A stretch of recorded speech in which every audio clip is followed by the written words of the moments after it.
everybody, Nikki D from 5 Dog Farm. I've got kind of a cool recipe for you today. Big news here on the farm. One of our daughters over the holidays received a proposal and she accepted. So Sammy and I are in wedding planning mode and we have until 2021. So that gives us tons of time to try recipes, cookies, cakes, drinks, all kinds of stuff, and I'm looking forward to bringing some of them to you, like this particular dish. This is called Marry Me Chicken, and I understand why. It is delicious, and it is easy to make, so you can fool your friends by them thinking that you have baked something a long time with deep flavors, and it just is an Instant Pot and 9 minutes cooking time. Yeah, believe it or not. So there are about 3 steps to this simple recipe. You start with 4 chicken breasts, you saute them, you add your garlic. Then your next section would be your liquids and your spices. And then your last section is the thickening agents and the yumminess of half and half and cheese to make your sauce. So I'm going to start sauteing off the chicken so we don't have to listen to all that sizzling. And once that's done and I get the garlic releasing its aromatics, we'll come back and I will show you the part that makes this Marry Me Chicken so delicious. So I'm going to get to going here. I'm setting my Instant Pot on saute. I'm going to get this chicken done and we'll be back.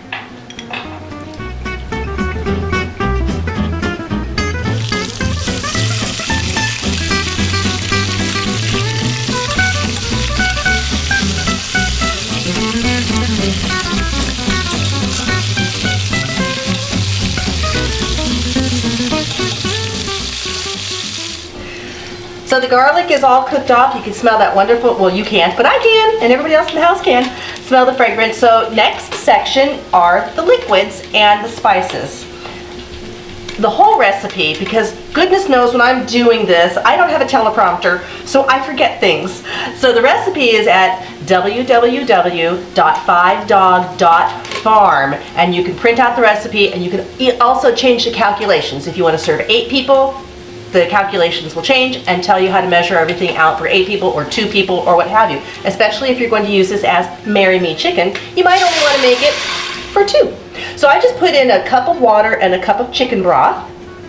I am putting in a tablespoon of my favorite Worcestershire sauce. Everything's better with Worcestershire sauce. Then I'm putting in between 3/4 of a cup and a cup of sun-dried tomatoes. These are from our garden from last year that we put in the dehydrator. I have all different kinds in here, from those little cute yellow pear-looking tomatoes all the way up to Romas and beefsteaks, and whatever we had went into the dehydrator, and now they're going to go into the chicken. So we pop that in, and then our spice blend. So if I can remember here, we have a teaspoon of onion salt and a teaspoon, I'm popping this back on saute, it shut off so I'm popping it back on because we want to bring this to a bit of a simmer.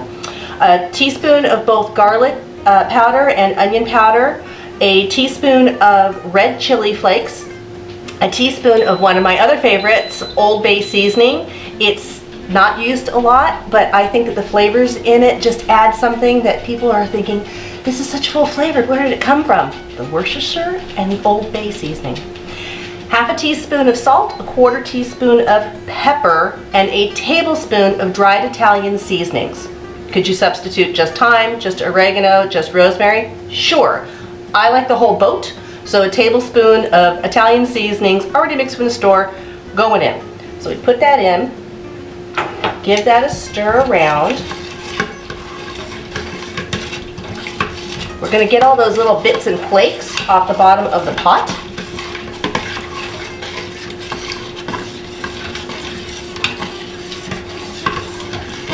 I also put in, and this is an option, you don't have to, but I do like to cook with wine. That's something my grandma taught me. I have a 1/4 cup of white vermouth. You could substitute white wine, or you don't have to do it at all. That is completely up to you, your decision. Again, I like the flavors. More is better usually in my book. So I always add in a little bit more. So we're going to get this up to a simmer, and then we're going to go on to the next phase of Marry Me Chicken. Hang on. So now that we got all of our liquids and spices in, we want to go ahead and pop our chicken back in.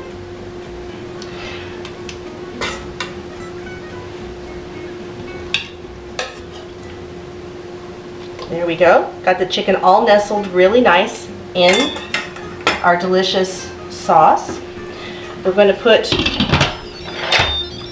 our lid back on, and we're going to set the Instant Pot at high pressure for 9 minutes. It'll come up to be sure that you seal it. Sometimes I forget.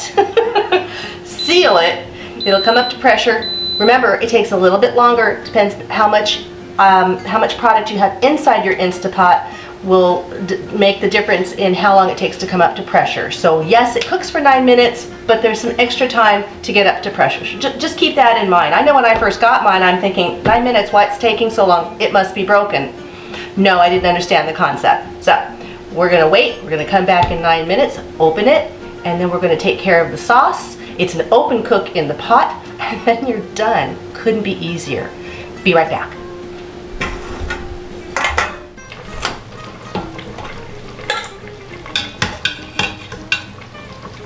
So the chicken has done its deed in the Instant Pot. 9 minutes, all cooked up. I'm taking it out. So the last portion of this recipe is the sauce. Turn your Instant Pot on to saute, which I have already done. Let me move this chicken out of the way. And then you just want to add your half a cup of half and half. Give that a little whisk. Get it all stirred in there. Oh, that smells heavenly. And then you want to shake in a tablespoon and a half of flour. Whisk that around. You don't want any lumps, so get right on it. Nobody likes a lumpy sauce. I know I don't. I am a sauce lover from way back. Mr. Blue Jeans isn't as big a sauce lover, and it works out perfectly for the both of us because I get his. So that works out great. This is great over rice, which is what we'll be having it on tonight. It's great with mashed potatoes on the side. You can even serve it over spaghetti squash if you're looking to save some calories, or you just don't like potatoes or rice. There's a bunch of different ways to serve this, and that is one of the neat things, I think, with recipes that have a gravy or a sauce with them. I enjoy rice very much. And usually if there's nothing else to put on it, I'll whip up a little bit of Worcestershire. This is going to sound weird. Worcestershire, a little bit of apple cider vinegar, some green onion, and some sriracha sauce. I could eat bowls of that. But anyway, so as I'm whisking this, you're going to notice that as you're making yours, it's getting a little thicker, and that's exactly what you want. You want the sauce to thicken. So once you see that thickening action start and that your flour lumps are gone, add in a half a cup of Parmesan cheese. Now at this point, I'm going to turn saute off. Get the cheese in here. Stir it around so it melts, which is exactly what it's doing. It's the last bit of thickening to your sauce. And at the very end, you're going to want to take some, what I have is basil puree. My fresh basil is all gone. I chopped it, I froze it, I made pesto with it, it is gone. So I have puree that I bought from the store. You know those little squeezy bottles? Those come in so handy, I just love them. So I'm using that.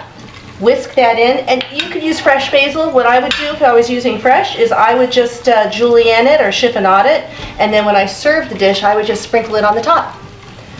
All right, now you just want to add in your chicken that you took out. Lay that in here. Oop, and don't splatter yourself like I did. So lay your chicken in here and just kind of let it sit and soak up all of that yumminess that's going on there. Now I made 2 servings today because we're having a crew over for dinner tonight, so I made a previous serving. And this is, I wanted to let you know, one of the things about it, as I was talking about sauces, it makes a lot of sauce. This is the side sauce to the chicken that I've already sauced. There's a lot of sauce. I would freeze this if it was me. If we didn't end up using all of it, I think we probably will over the rice, but if I didn't, I would freeze it, I would mark it, and then I would use it later, maybe when I make a roast chicken and I need some kind of a gravy or something on the side, or maybe one of those days that I'm just gonna have some rice and a salad, because we do that too. Sometimes we aren't looking for a protein, but with the deliciousness that's in this bowl, who needs protein? You just pour it on your rice. So there's the Marry Me chicken in honor of the good news here on 5 Dog Farm. I'm hoping Sam and I are going to bring you a lot more of wedding things this year. Crafts, cookies, cakes, things that we're trying out. We're definitely looking forward to it. We're in wedding mode. And give it a try. If you give Marry Me chicken a try, let us know what you thought, how you liked it, and I can tell you we can't wait to dig in. So this is Nikki D from 5 Dog Farm. Thanks for watching. Talk to you soon.